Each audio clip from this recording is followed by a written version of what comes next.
Hello and welcome to MATHSPEDIA, a math learning hub, and I am Meena, your math guide. We have already started solving question paper of IMO year 2020 and this is our last session.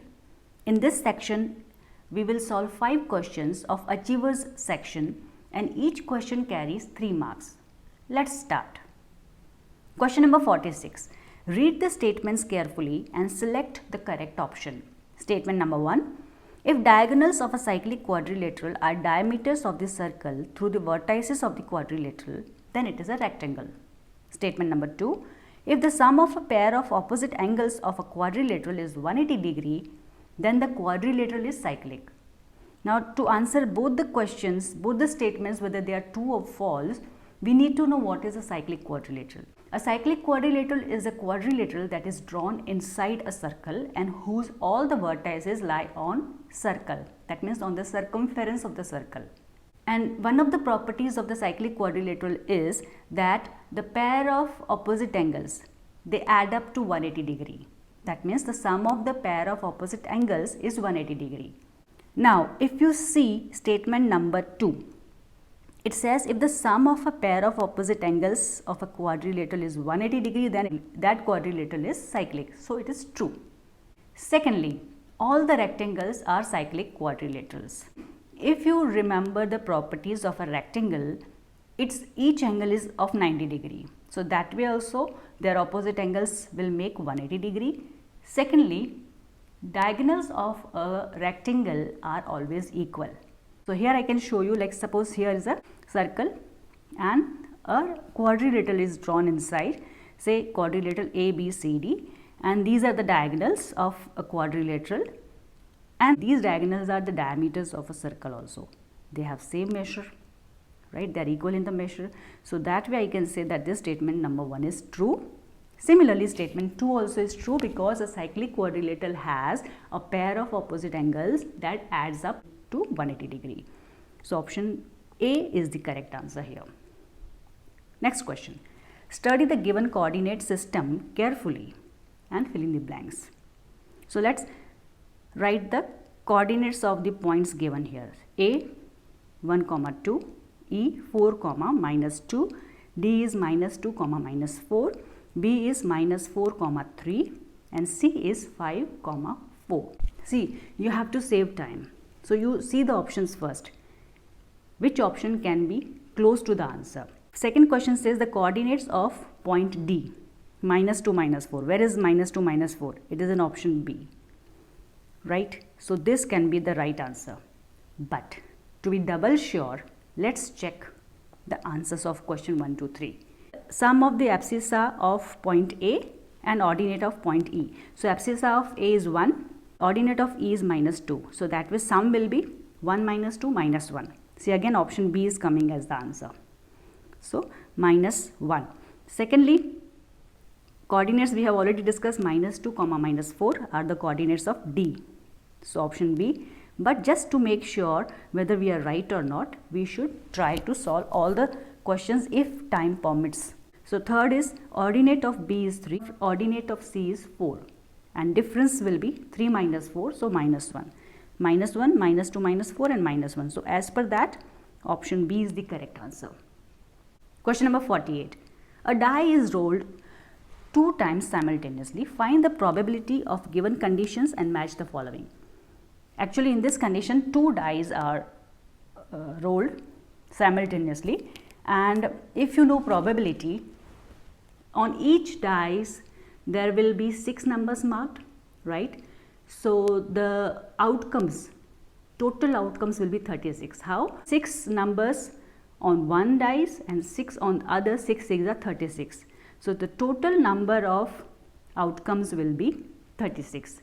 Now to find the required probability, you need to find the ratio of possible outcomes divided by total outcomes. Now number 1 question, like say for example in this P, getting a doublet. Doublet means on both the dice same number, like 1, 1, 2, 2, 3, 3, 4, 4, 5, 5 and 6, 6. In that way, how many outcomes are there?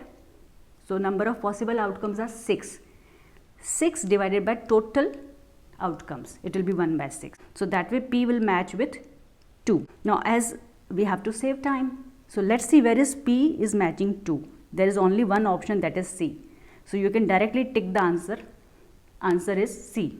But to be double sure, let's check one more question. Say question number Q. Q says even number on first die and odd number on the second die. First die say 2, 4, 6 and second die 1, 3, 5. So here 3 numbers, here 3 numbers. 3 3s are 9. So that way 9 outcomes will be there, right? If you want to check, suppose here I am getting 2 on the first die and second 1, 2, 3, 2 and 5. Similarly here 4, then here 1, 4, 3, 4, 5.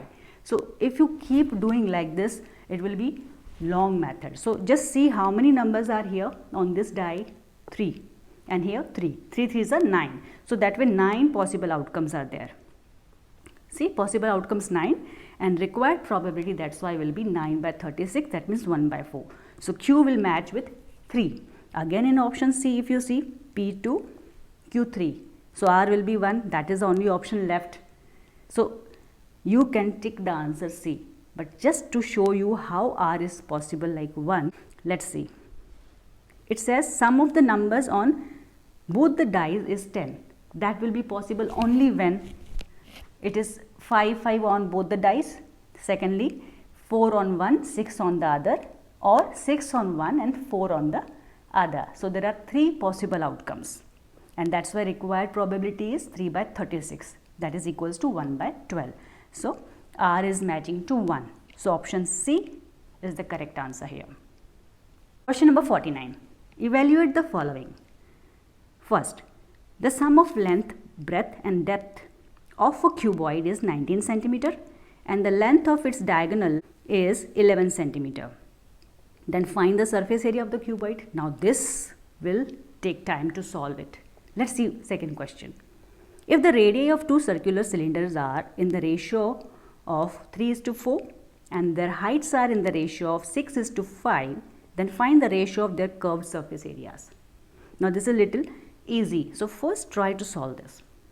Then see where that option is given, just to save time. Now for example, you know the curved surface area of the cylinder. It is 2 pi RH, right? Now let's R1 is the radius of first cylinder and R2 for second. Similarly, H1 is the height of first cylinder and H2 for the second. So 2 pi R1 H1 by 2 pi R2 H2. 2 pi cancel. So R1 by R2 into H1 by H2. R1 by R2 means 3 by 4 into 6 by 5. That will give you 9 by 10. That means 9 is to 10. Where is 9 is to 10? Option B. So this is the correct answer. You can simply tick it. But just to show you how this first one is done, how you got 240 centimeters square, I have solved and done for you. Just see to it.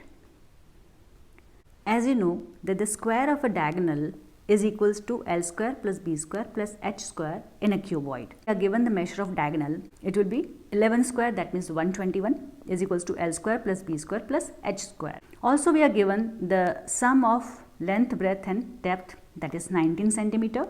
Now if I make square on both the sides, it will be L plus B plus H whole square is equals to 19 square. This I have to solve now as per the identity. So it will be L square plus B square plus H square plus 2 middle term 2 into LB plus 2 into BH plus 2 into LH. So if I take out 2 common, so it will be in the bracket LB plus BH plus HL, and square of 19 is equals to 361. I know L square plus B square plus H square, that is here 121. So I substitute the value of this and I take it to the left side. So what will happen? 2 into LB plus BH plus HL is equals to 361 minus 121 is equals to 240. Now this is nothing but the formula of surface area of cuboid. So I got the surface area of cuboid as 240 centimeter square. See, again it is option number B. So B is the correct answer in this case. And this we have already solved. Curved surface area of first cylinder divided by curved surface area of second cylinder. It will be like this. and we'll get the answer as 9 by 10. That means 9 is to 10. So option B is the correct answer. Question number 50. Read the given statements carefully and state T for true and F for false. Number 1. If the mean height of 8 students is 152 centimeter and 2 more students of height 143 centimeter and 156 centimeter join the group, then the new mean height is 151.5 centimeter.